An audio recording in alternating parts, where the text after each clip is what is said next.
मैं करने जा रही हूँ सी सेक्शन। तो मैं आपको पूरा प्रोसीजर तो नहीं दिखा सकती, लेकिन मैं आपको बेबी की पिक्चर जरूर शेयर करूंगी। Kindly subscribe my YouTube channel. Thank you.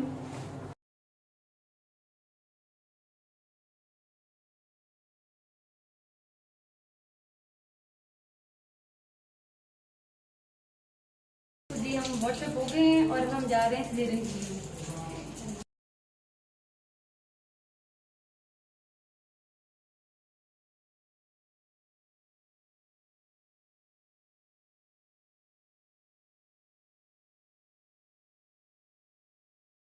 अस्सलाम वालेकुम।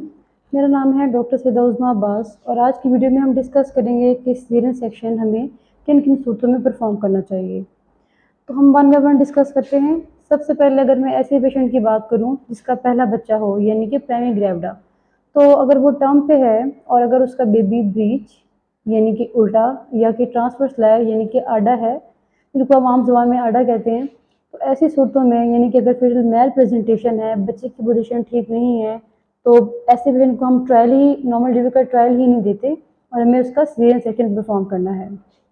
नंबर 2, कुछ ऐसी प्रेगनेंसीज होती हैं जो कि बहुत हाई रिस्क होती हैं, जैसे कि कुछ पेशेंट्स को हमल के दौरान बीपी हाई हो जाने का मसला हो जाता है, जिसे हम कहते हैं प्रेगनेंसी इंड्यूस हाइपरटेंशन, तो जो कि बाद में प्री एक्लम्शिया और एक्लम्शिया को लीड कर जाती हैं। तो ऐसी सूरत हाल में भी हमें पेशेंट की कंडीशन को असेस करते हुए कि उसके हाई बीपी से अगर उसके बच्चे की जान को ख़तरा है, बच्चे की मूवमेंट ठीक नहीं है, जिसे हम कहते हैं फीटल डिस्ट्रेस, तो उसको मद्देनज़र रखते हुए हमें उसका सिजेरियन सेक्शन प्लान करना है बीपी को कंट्रोल करते हुए। तो नंबर 2 हो गया फीटल डिस्ट्रेस। अगर उसको डायबिटीज़ है, मदर के अंदर हाइपरटेंशन के अलावा कोई और कॉम्प्लिकेशन जैसे कि शुगर है, उसको ये बहुत ज़्यादा ओवरवेट है, ओबीज़ है, माँ की जो पेल्विक बोन है यानी जो पेल्विस है वो एडिक्वेट नहीं है, जिसको हम आम ज़बान में कहते हैं कि माँ की हड्डी ठीक नहीं है, और या बेबी का वेट बहुत ज़्यादा है, बेबी गुड साइज़ है, तो ऐसी कंडीशन में भी हम नॉर्मल डिलीवरी का ट्रायल नहीं देते।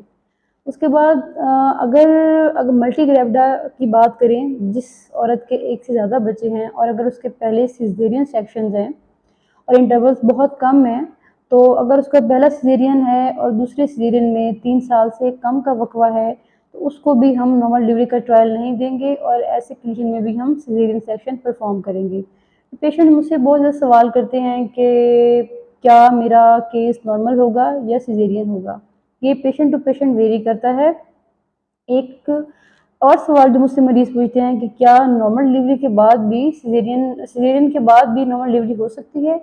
जी बिल्कुल हो सकती है। इसको हम कहते हैं VBAC, vaginal birth after caesarean section. तो अगर माँ का इंटरवल ज़्यादा है यानी कि अगर उसका एक सिजेरियन हुआ है और 4 या 5 साल का गैप है, तो ऐसे पेशेंट को हम नॉर्मल डिलीवरी का ट्रायल दे सकते हैं।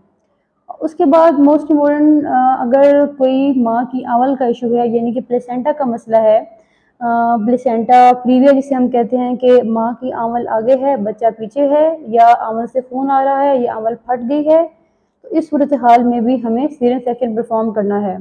उसके बाद एक और इम्पोर्टेंट चीज़, अगर बच्चे का पानी ज़्यादा है या बच्चे का पानी कम है, इन दोनों सूरत हाल में अगर बच्चे को ख़तरा है, बच्चा डिस्ट्रेस में है, तो ये सब देखते हुए बच्चे की कंडीशन को असेस करते हुए जैसे कि हम सीटीजी परफॉर्म कर सकते हैं, बच्चे की हार्ट बीट दे सकते हैं, उसके बाद भी हम सिजेरियन सेक्शन का प्लान कर सकते हैं।